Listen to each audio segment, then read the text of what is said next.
Hi, everybody. This is Dr. Shahin Ghadir with another episode of the Fertile Life podcast. I am very excited because my guest today is not only a guest of mine, but she is a very dear friend, Nichelle Hines.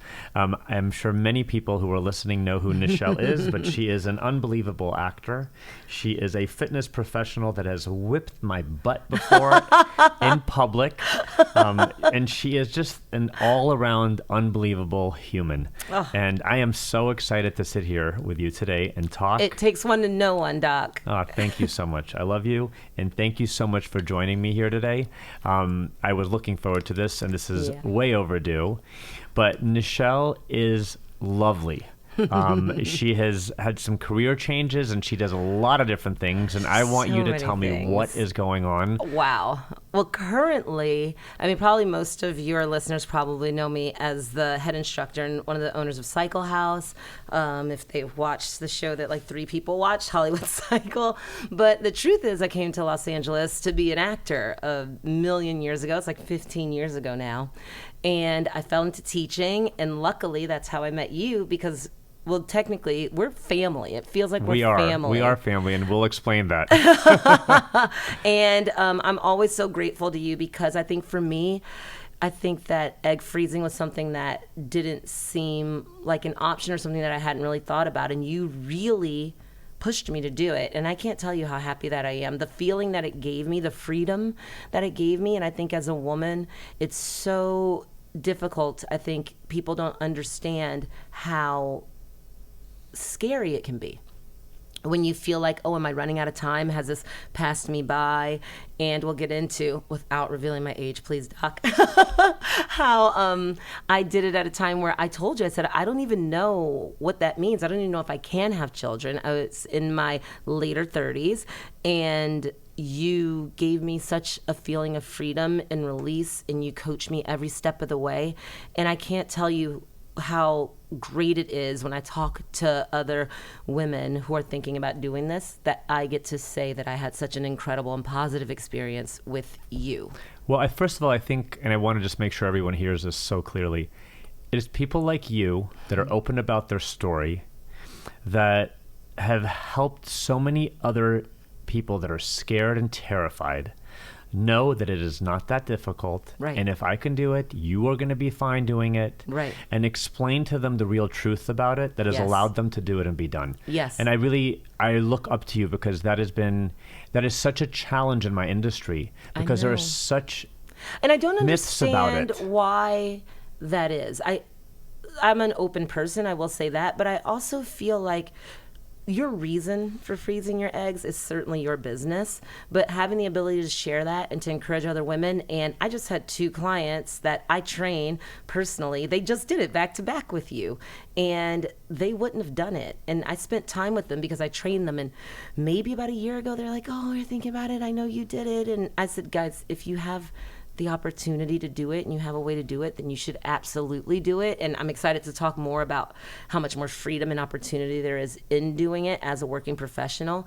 But these women have said that they wouldn't have done it if it wasn't for me, but I say that they wouldn't have done it if it wasn't for you, because you were the reason that I did it and the reason that I feel comfortable encouraging so many people and being honest about my experience. I know a while back we talked about the experience, and I went through the guilt of kind of having a pretty pure and pretty great experience. I know it can be trying for some women on their bodies, and by trying doesn't mean impossible, but can be like hard. There's fatigue, there's different things that are going on. And I want to also say there's such a stigma that it's so hard, that it's so tough and it's so impossible. And I spend a lot of time telling people that it doesn't have to be that hard, but I think that has to do with who you choose. But I have to tell you, it's also sad in this world, people have a very loud voice when they're trying to show suffering and difficulty and challenges. Right. And no one's like, oh, that was so easy. And I loved it. It was so good. Or I did so great. Right. It's really difficult. And you see that on Yelp reviews. Mm-hmm. It takes a lot to get someone to go and write something. It was a great experience and I loved it versus the complainer. So, and I want to know why that is, because I think it just is surrounded and shrouded in secrecy and complaining, right? I think probably the two biggest things that you have to combat against, and the fear. And I try to tell women, like, nothing that you want, like marriage isn't easy. Birthing a child, we're talking about egg freezing. Nothing worthwhile in this world is easy. And I think that we've been done a misservice in the world where people say, oh, if you love it, you'll never have to work hard a day in your life. No, it's hard. Being an actor is hard. Teaching fitness and helping people reach their goals is hard. But that's part of the reason that we love it, because the success is greater, because you have to push and reach for something. So I like to tell people, just like any other thing that you want, like you said, you have to work for it. You have to work to, how many years have you been married? 15 years. Wow. And it's hard. And it's marriage, I think, is one of the hardest things in the world. Yeah. Having to live with someone and compromise a lot of your own values to accommodate a family, a spouse, can be challenging. And if you don't work on it, and it's so sad because people don't realize they have to work on a marriage. Yes. They think you just sign on the dotted line and it's roses. You're working on everything else in your life. Right. Always learning more, always doing things, but people think that's just when they're marriage. So I'm glad you brought that up. But also in something that is very foreign, I'm not going to lie, like the idea of egg freezing. Like I have people that call in and do consultations and they're like, please tell me step by step what it is. And when I tell them, like, oh, that's it? Right. Oh, well, I thought you were going to take a knife to days. me. I didn't know what you were going to do. Yeah, there are people that are like, where are you cutting me? Where are you taking my eggs out? Like, I'm like, well, cutting what? Nothing. Like people, I have to tell them all these things. Or there are myths involved. Like people think we're taking all their eggs out. Right. Like, what am I going to do next month when I have no more eggs? Like, we don't take all your eggs out. If you took all your eggs, it would be millions. It would be millions. And how many eggs do we have? So when you are in utero inside your mom, you have 20 million. Holy. By the time you're born, it's down to 2 million.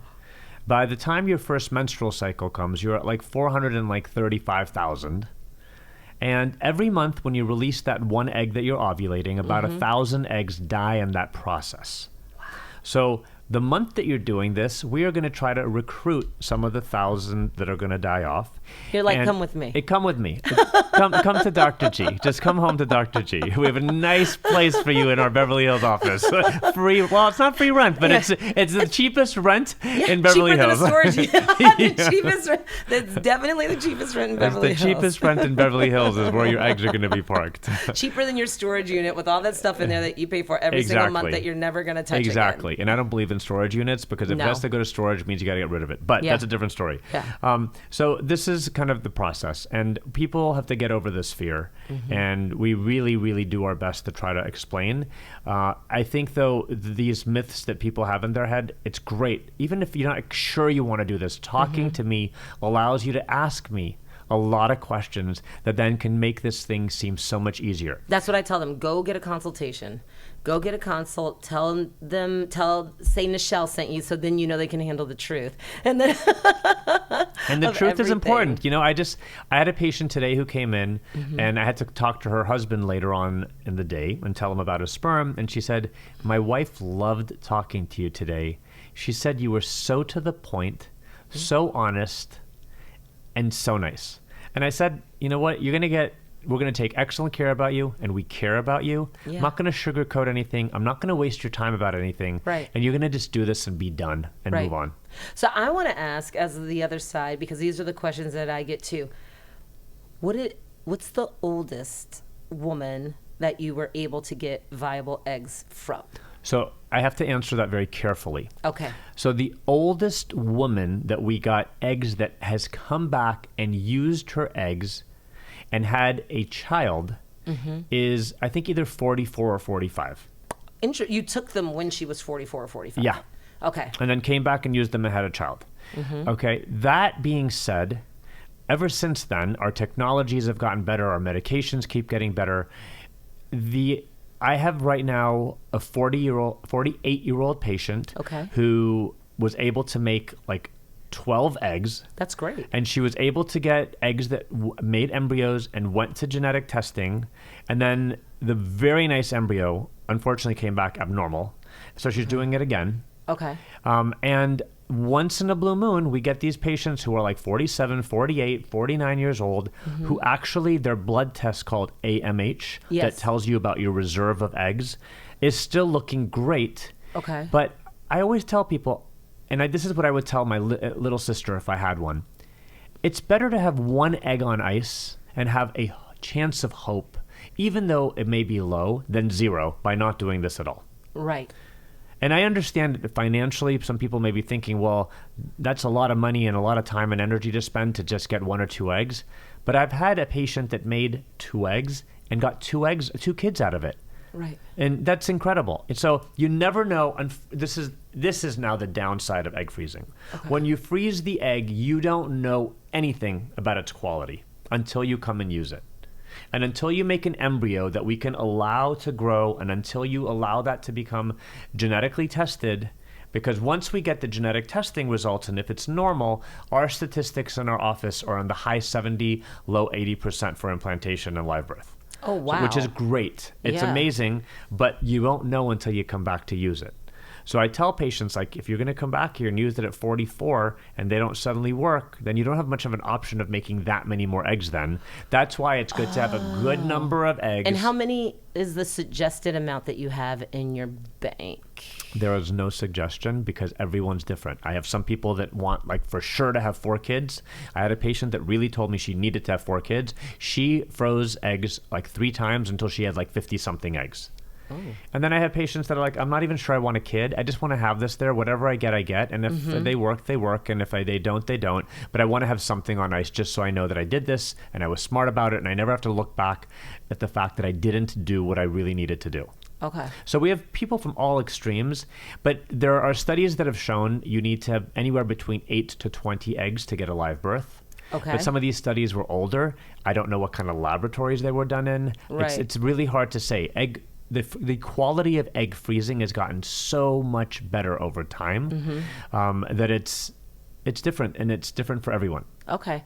And then what's the oldest so say we take like patient A, meaning like me, and I have my eggs, and I do want to talk about this. We were chatting about this a little bit right before we began. I know that I was considered incredibly successful with given my age and given how many we were getting when I actually had to go on less medication. I don't know if you remember. Yeah, so I like to do something that's called a step down protocol. It means like I like to start people on a robust amount of medicine. I'm not exploding anyone's body. Right. Because I see when people bring me their records from other clinics, like some places are starting the highest doses of medicine. Right. And some people honestly do better on a low one. Right. But I'd rather start on something and get a good number of eggs growing and beginning to grow and pick up momentum and then bringing the medicine down. Yeah, you pulled me back like 3 days in. You were like, whoa, you're responding. It's a great sign. Yeah. And then the eggs start to pick momentum of their own, and then we bring them lower on the medication dose, and they keep going and going until we have to get them out. Usually it's about 10 to 12 days of the injections. Yes, that's what I did. I did from tip to toe. Well, we did the testing, so I didn't have to do the birth control pill before. And then we did, then you took it down, and I think 12 days in, we were done. Yeah, so I love it. So we usually tell people to call us on the first day of their period, come in on day 2, 3, or 4. If everything looks good, we usually put people on birth control for a week or 2 to stop their natural ovulation, and then into the injections for about 10 to 12 days. Right. During those 10 to 12 days, it's like 3 or 4 visits to the office to see how the eggs are growing. Right. That involves blood tests and an ultrasound, and then the eggs are ready to come out in our surgery center, which is like a 3 to 5 minute procedure under a light sedation, the best nap of your life. Okay. Yeah, I had never been on anything. And I definitely remember, and I want people to know this too, I was able to completely keep my schedule. I was teaching a lot at the time, and you stopped me from doing that for the last week, but I definitely can. It's very flexible with your schedule. You can go in very early in the morning. I remember for we start at 6:30 in the morning. So I don't know that many people that start work at 6:30. Right. So if you can get in at 6:30 a.m. and you're out of there by like, honestly, like by 6:45, you're out of there. Yes, 100%. And I want people to know that it's possible for you. It's possible for your schedule. It's possible for your body. It's possible for your life. And it's possible for your budget. You know what? Let's talk about that for a second, because I know that there are a lot of women that want to do this and their insurance doesn't cover it. you know what? If you're looking for a job, there are a lot of options these days. Look for an employer that pays for fertility and fertility preservation because it's more and more available now.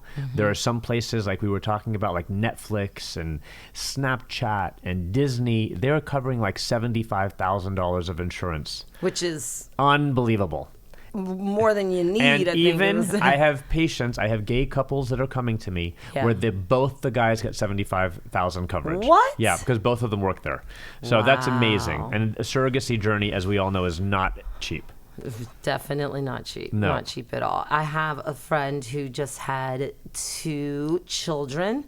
I don't know if it's like public the gender at this point, so I just don't say. She had 2 children with you and via surrogate, and it was an amazing experience. I want you to know my beloved, I was going to say the gender. They're beautiful. They're amazing. They're growing. They're healthy. They're starting to laugh, and they have personalities. That, so today I have I just got it was the holiday card for Chinese New Year that my patient and his partner, who live in Chicago, sent me. Yeah. Their kids are now 4, 2, and 2. They did this twice. They had, and it just made my day. Right. I sent him a message. I said, thank you for making my day. I just loved seeing that picture. Here's a question. How did you get into this? Because when you were doing it, it was really cutting edge, right? Well, when my senior partner started this, that was really cutting edge. That's about 30 years ago. No, but I want to know how you decided that this is what you want to do. I've been doing this now for 18 years. Okay. There was definitely about like 15 years of fertility before I kind of started this because it was still very, very young when I was going towards fertility. But what attracted you to it in the first place? I went to medical school and I wanted to be a doctor for sure.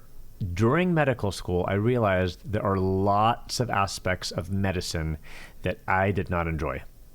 So you always have to look at your own personality when picking a career choice. And I like to be around pleasant things and happy things and fun things. And being a doctor is hard because a lot of that times became very hard for me. Like I would see something at the hospital just rounding with my team as a medical student and I would just like go home and I couldn't stop thinking about it. It would make me so sad. So I decided to do OBGYN. Yeah. And I loved OBGYN. You know, in general, it was fun. It was great surgeries. You know, a lot of lovely women in my life that I enjoyed meeting. And then I did a rotation during my residency program in fertility, and I saw this is for me. It was technologically advancing. You were allowed to use your personality and to get to know people well over a time period, which I love about my job. Right. You get to close people. I have my undergraduate degree from UCLA in psychology. So, you know, not that I'm a psychologist and not that I know everything, but just the desire I had for psychology and human contact and speaking and discussing and just people's emotional wellness, all of that kind of just came together for me in fertility. Yeah. And I think, you know, I don't do like gigantic open surgeries and stand there for 8 hours, but just guess what? It's okay. You're like, thank goodness. Thank goodness. So on the flip side of that, though, too, before we get off of that topic, I have a question, and I'm now turning into the interviewer, but I have a question. How do you handle it? Because I know you're such a positive person. You bring so much joy into people's lives. When it's unsuccessful, how do you, I mean, and we have to, you know, honest, but I know that you are incredibly successful and people won't talk about it. And a lot of powerful people who were not successful with other doctors were then successful with you, and your track record's very high. But how do you handle it with all of that stuff when it's not successful? First of all, I can't wait till you launch your podcast. So, like, now that I am being interviewed on my own podcast. But you're so interesting, and I bet you spend so much time talking about people and their journey, but the reason why you're here, the reason why you have a podcast is because you're equally interesting. So I have maybe to tell you, we get to interview Dr. Ghadir. I love that. Thank you so much. I have the hardest time when I have to tell someone they're not pregnant. Yeah. It is one of the worst. My nurses know. They hold that piece of paper and just that they have such a hard time finding the right moment to tell me, and it really affects me. But with that, there's technology. You can do it again. We can try a different protocol. There's other, if plan A doesn't work, we have plan B. The egg donation process, the surrogacy process. I mean, these are not, I tell people, I know you didn't come to me to have a kid through an egg donor, Right. but if that means you can have a beautiful family, I guarantee you every patient of mine that ever needed to move on to an egg donor as a last resort was hesitant, Right. told me no immediately, came back to it, thought about it, did it, had the kid. And never did I ever get one phone call saying, I'm so sorry I did that. Those are my patients that send me every holiday card, emails, they send me pictures on Instagram, they send me pictures of them at the park and thank me for pushing them. So there are other options, and that's why there's hope. So whenever something bad happens, you have to think about, what else can I do? Right. How can I support? It is difficult. It is really difficult to be on a call when you give someone bad news. But because of the fact that I tell everyone I don't give up on you, Right. they know that. Right. And they know that my team's not going to give up on them. There's always a way. No, and if it means that I have to go and talk to my CEO and get an approval for a gigantic discount to help someone do it again Yeah. if they can't financially, everyone knows that I will do that. Right. Right. And that's why you're the best. Oh, And that's why thank you. people trust you. And that's why you are who you are. Thank you. I really appreciate that. I want to get back to you a little bit. Oh, Okay. all right. So, Nichelle was the kick-ass, okay, I want to say, teacher in her prior career. Yeah. I don't know if you're doing that at all. I am. I still teach online. Oh, online. Okay. Yes. Do you have a bike at home? I don't. See, so it's time for you to get a bike. I know. We need to get a bike at home. Well, I do it via Zoom, so they can find all that on my Instagram. But the cool thing is, what we've been able to do is create a community where people are still sort of getting that work. I think for me, and what I've learned, and probably getting me closer to the place where maybe eventually we'll unfreeze these eggs that we made, is I think there was just so much energy going out, and like less energy coming in. And I think that's a hard job. It's a really... I mean, I'm so sorry. You were there how many hours a day? I would teach 15 classes a week. So that's, that is that's seeing lot. over 1,000 people a week because we had 60 bikes. So I would see about 1,000 people a week. And that's a lot of energy coming in and a lot of energy coming out. Not to mention the people who didn't get into class, or the people who didn't show up, but they want a refund, but they bought the bike so someone else can, all dealing with like all the minutia that comes with that. But, it was a beautiful time. It was a beautiful thing. Amazing. But just like with your journey, you transition, right? Different things start to happen. And I was lucky enough to be able to get back to the original reason I was here. So now I'm kind of doing this little mishmash of both. Well, I wanted to plug something. The positivity and energy that I used to get from coming to your class and spinning like crazy, and I sucked, okay? Like that energy that I left with and the energy that I got from you in that class is not normal. And I think everyone that knows you knows that it just was not normal. And my entire family and friends and everyone went to Nichelle's classes, and they were amazing. And everything about it was amazing. And I thank you for all that you've done for all your students, because everyone, I'm sure, misses it so much. But I'm still here. Come on on Saturday mornings, Doc, I do a sculpt class on my roof. It's invite only. I have 13 spots. It's weights. Really? And it's really fun. Oh, wow. So you have to come some Saturday. Yeah, that'd be fun. It's really cool. It's really cool because it's like a little community there, and this feels sort of like accidentally exclusive, as Cycle House sort of was. But there's such a sweet little community. And how fun. Yeah, we celebrate the wins, and people are still getting it in. I have clients like since the pandemic that I've trained either via Zoom. I have a woman via Zoom who literally posted yesterday, like she has an arm muscle for the first time in 2 years, and she like tagged me in it. So the work does continue, just in like a different way. And now we do movies. I just wrapped Zach Braff's new movie, so that's exciting. It's called A Good Person. Oh, I haven't told you. Guess who plays my dad? Who? All right, you're gonna like this. Morgan Freeman. Oh, wow. Yeah, it's with Morgan Freeman and Florence Pugh. Oh, that's amazing. Wow. Yeah, it's really cool. It's called A Good Person. And I did hear that you are in rehearsal now for your next movie. Yes. For one of your known clients. Well, we have our table read. I know, what time is it? Table read. Yeah, we have 5 more minutes. I have a table read at 4. Wow. For one of your clients, Brian Greenberg. Yes, Brian. Proud and of Jamie. him. Yeah, he's directing his first film. That's he wrote fantastic. it too. Wow. It's such a good film. Wow. It's about the opioid epidemic. Amazing. And it's pretty brilliant. The whole thing takes place in one day. I don't know how much I can say, so I'm going to be good, but it's his directorial debut, and it has some of your favorites in the film. It's really cool. Like Sophia Bush is in it, Jeff Stoltz is in it, Hill Harper's in it. So it's going to be Jamie's in it. Jamie Wow. Jones. So it's going to be a very, very awesome That sounds film. like an amazing crew, and I'm excited to see Brian's movie. You going to come out and be an extra? Fly yourself? Yeah, I am. I out? need to do that. All right, well, I've next always week wanted I'll to see do you on that. set. I've always wanted to do that. If I could get away from work, I'd be there in a heartbeat. But then again, I'd have to know what part I'm playing. But Right? maybe the next one. I do have another question, though. Sure. Back to eggs. Would you recommend this for every single woman? I would. I'm going to be giving a lecture to the Kaiser Hospital in about a week, and I was born at a Kaiser Hospital wow. in San Francisco, in Wow. Geary Street. So I got an email from the person who does the continued medical education saying the second we announced you're giving a lecture, I got bombarded with questions from doctors. And the question that was at the top of the list was, when do you recommend people to freeze their eggs? Yes. So I say this again and again and again, the younger, the better. You know, I get a lot of 39-year-olds calling me, and my first question that I'd like to ask is, well, what were you waiting for? That's what you said to me. Okay. So I want to tell everyone, I know that in people in their 20s, this is really challenging. Mm-hmm. So if you're in your 20s, I know if you're smart, you do it. But if not, the day you hit 30, you do your fertility assessment. And this isn't the kind of thing you want to do when your eggs have declined, their quality has declined. What is the age where it gets more difficult? Is there like a massive drop-off at a certain age? At generally? the age of 26, 27, 28, Okay. the average woman's fertility starts to decline. Okay. But that decline starts to become more and more prominent as you get older. So around 35 and on, it starts to decline.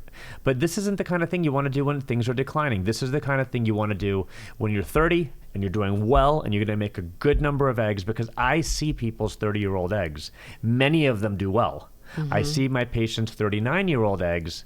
Many of them don't do well. So the earlier you do this, the better chances of the eggs that you get doing well. Okay. So my eggs, I remember I got 26, and you said that 23 of them were A+. So 23 of them are mature. That means the mature ones get frozen. Okay. The ones that are immature do not get frozen. Why? What does that all Because mean? it is very hard to allow an egg to mature in a laboratory, even though we do sometimes. But their quality, since they had to mature outside the body, are not as good. Got it. So maturing an egg in the ovary is ideal, obviously. Okay. And that's why the mature ones are frozen. Now, there are some people that make so few eggs that we have to watch them for like a day to see if they're not mature that they get there. Right. Because they don't have any other options. Right. I had a friend who had 4. She only had 4, and she was freaking out.